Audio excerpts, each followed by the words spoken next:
Momen yang ditunggu-tunggu dan jadi pembuktian akhirnya di depan mata. Sabtu 17 Agustus 2024 besok akan digelar upacara HUT ke-79 RI di Ibu Kota Nusantara untuk pertama kalinya. Yakin akan berhasil dan sukses? Hasil jajak pendapat Kompas akhir Juli 2024 memperlihatkan kecenderungan optimisme upacara kemerdekaan di IKN akan sukses dan terselenggara dengan baik. Sebagian besar responden yaitu 67,9% mengaku yakin acara ini akan sukses dan terselenggara dengan baik. Namun tetap ada sepertiga bagian atau 30,6% dari responden yang menyatakan kurang yakin perhelatan upacara bakal sukses. Adapun alasan mereka yang tidak yakin yaitu diantaranya pembangunan infrastruktur IKN belum maksimal, fasilitas dan akses belum memadai, dan sejumlah pejabat belum tentu mau ke IKN. Di satu sisi, jajak pendapat kali ini bisa menjadi sinyal ekspektasi masyarakat terkait pembangunan IKN yang belum terjawab. Namun di sisi lain, pembangunan IKN perlu dilihat bukan dalam jarak pandang 1 hingga 2 tahun.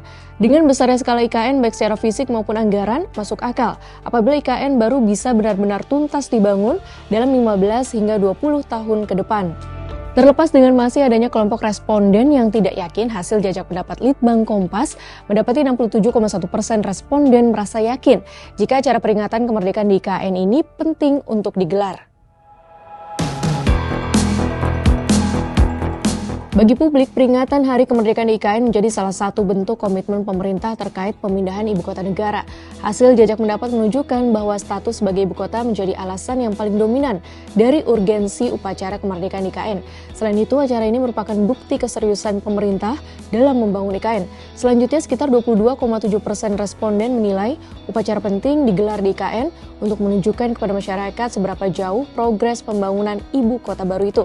Harapannya, komitmen yang ditunjukkan secara simbolik melalui upacara kemerdekaan IKN bisa berbuah ketertarikan dari investor untuk ikut terlibat dalam pembangunan ke depannya. Jika keberhasilan upacara HUT ke-79 RI di IKN menjadi sorotan, hal ini berarti bisa berefek pada pembangunan IKN ke depan dan diteruskan oleh pemerintahan selanjutnya yaitu Prabowo Gibran. Sebagian besar responden yaitu 53,7% meyakini perkembangan pembangunan IKN akan semakin melaju setelah kesuksesan upacara HUT ke-79 RI di IKN. Meskipun terselip juga angka 41,1% yang tidak yakin pembangunan IKN akan melaju usai upacara.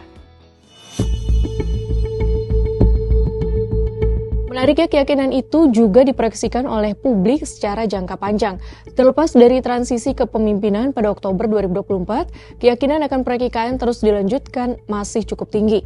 Hasil jajak pendapat menyimpulkan, lebih dari 3/4 responden meyakini proyek pembangunan IKN akan terus dilanjutkan di masa pemerintahan Prabowo Subianto.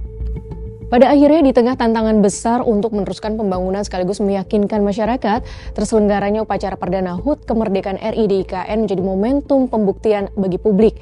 Pemerintah mesti mampu meyakinkan publik soal progres pembangunan IKN dengan konsistensi akuntabilitas dan transparansi, bukan hanya mengundang pengaruh yang akhirnya hanya sebatas pamer eksistensi.